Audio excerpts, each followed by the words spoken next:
మధ్యనీరాజనం కార్యక్రమానికి స్వాగతం, పునఃస్వాగతం. చిలకమర్తి లక్ష్మీ నరసింహారావు గారు సాయంత్రం పూట రోజు వాక్యాలకు వెళ్ళినప్పుడు పక్కనే పకోడీలు ఉండేవి. అందరూ కలిసి తినేవారు. ఒక రోజున పకోడీలు తింటూ ఉండగా ఒక మిత్రుడు అడిగాడు, పకోడీ గురించి ఒక పద్యం చెప్పమని.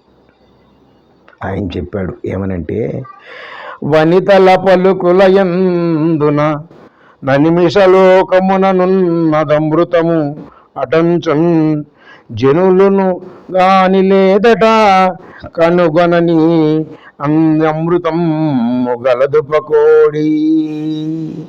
ఓ పకోడీ, స్త్రీల మాటల్లోనే అమృతం ఉందని ఈ లోకంలో ఉండేటువంటి జనులందరూ కూడా అంటారే కానీ